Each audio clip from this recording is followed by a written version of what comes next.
ఆంధ్రప్రదేశ్‌లో ఇప్పుడు ఒక విచిత్రమైనటువంటి పరిస్థితొచ్చింది. ఒకవైపున ప్రత్యేకమైనటువంటి నిర్ణయాలు తీసుకుంటున్నటువంటి వేళ జరుగుతున్నటువంటి ఒక చిత్రమైనటువంటి అంశం. ఏంటయ్యా అంటే ఆహ్, ఏదైతే భవనాలకు సంబంధించి అక్రమ భవన నిర్మాణాలు. అతని పేరేంటి? అంబటి మురళి. మొన్న పొన్నూరు నుంచి పోటీ చేశాడు. ఆయన బిల్డింగ్‌ని మాత్రం కూల్చేయాలంటూ పెద్ద ఎత్తున ఇష్యూ. అది దాన్ని రియల్ ఎస్టేట్ వాళ్ళకి ఒక ఇల్లు కట్టడం ఎంత కష్టమో, ఒక అపార్ట్మెంట్ కట్టడం ఎంత కష్టమో అంతా తెలుసు. అక్రమ నిర్మాణం అంటూ దాని మీద రచ్చ కూల్చేయాలని. కానీ రాష్ట్రంలో ఉన్నటువంటి అక్రమ నిర్మాణాలన్నిటికి కూడా బీపీఎస్ కట్టేసి కంటిన్యూ చేసుకోవచ్చని మళ్ళీ అదే ప్రభుత్వం చెప్తుంది. ఓ పక్కన అక్కడ అక్రమ నిర్మాణం అని ఆపించడం, కన్స్ట్రక్షన్ అయ్యి అమ్ముకోకుండా ఆపించడం. ఇటేమో ఇది నడుస్తుంది. ఇంకొకటి త్వరలో బీపీఎస్ కింద పెడతామనగానే 2024 వరకు కట్టుకున్న వాళ్ళకి పెడతామంటే ఏంటి? పాత ప్రభుత్వం హయాంలోని అక్రమ నిర్మాణాలు ఒప్పుకున్నట్టు. 19కి ముందు పెడదామంటే అంతకుముందు తెలుగుదేశం హయాంలోని అక్రమ కట్టాలి ఒప్పుకున్నట్టు. సరే కట్టేసుకున్నారు కదా ఒప్పేసుకుంటారు అంటే ఇప్పుడు ఏంటయ్యా అంటే ఈనాడే రాసుకొచ్చింది. అక్రమ నిర్మాణాలు ఈ 10-15 నెలల్లో విపరీతంగా జరిగిపోయినాయి. బీపీఎస్ మార్గదర్శకాలు రాకముందే అక్రమ నిర్మాణాలు కట్టేస్తున్నారు. 4 ప్రధాన నగరాల్లో అత్యధికంగా ఉన్నాయి అన్నటువంటి పాయింట్ని హైలైట్ చేసింది.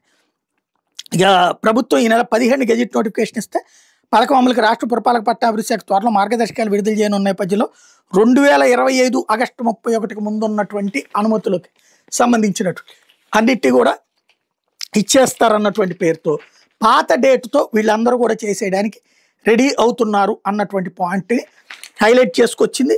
ఇందులో దీని మీద సిటీ ప్లానర్లు ఏం చేస్తున్నారు అన్నటువంటి వార్త రాసుకొచ్చింది.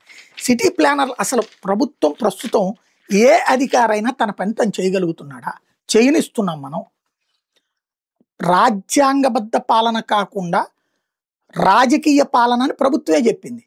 మా పార్టీ నాయకులు, కూటమి పార్టీ నాయకులు ఏం చెప్తే అది చేయమని చెప్పి అధికార యంత్రాంగానికి చెప్పేసింది. ఇప్పుడు నిజాయితీతో చిత్తశుద్ధితో ఇల్లు కట్టాలనుకున్నోడికి పర్మిషన్స్ రావట్లే. బట్ రాజకీయ నాయకుడికి అధికార పక్షంలో ఉంటే లేదా అధికార పక్షంతో లింక్ ఉంటే చాలు జరిగిపోతుంది. అట్లని డబ్బులు తింటలేదా? లంచాలు తినేస్తున్నారు. సమస్య ఎక్కడంటే ఇదంట సిటీ ప్లానర్ల వలన ఇది అని. సిటీ ప్లానర్ ఏమైనా కట్టిస్తాడా? ఆయన జేబులో డబ్బులతో కట్టేది అధికార పక్షపు నాయకులే లేదా అధికార పక్షపు అండ ఉన్నటువంటి రియల్టర్లే.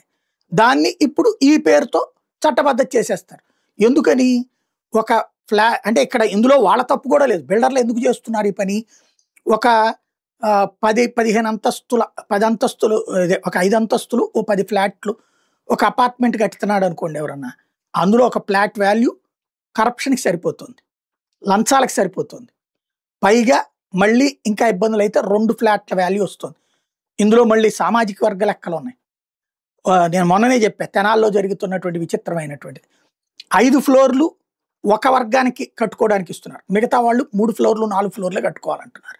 అంటే 3 ఫ్లోర్లు 4 ఫ్లోర్లు కడితే లాభం ఏం రాదు. మొత్తం 1 కోటిన్నర 2 కోట్లు ఖర్చు పెడితే ఒక 10 లక్షలు 15 లక్షలు లాభం వస్తుంది. అది కూడా ఈ ఖర్చులకి లంచాలకి వెళ్ళిపోతుంది. అదే 5 అంతస్తులు కడితే వాళ్ళకి బెనిఫిట్ ఉంటుంది. ఇందులో రకాలు చూసుకుంటున్నటువంటి సిచ్యుయేషన్. ఇవన్నీ తెలిసి అవినీతి నిజం, అక్రమ నిర్మాణం నిజం, కానీ బాబు గారికి సంబంధం లేదు, ప్రభుత్వానికి సంబంధం లేదు.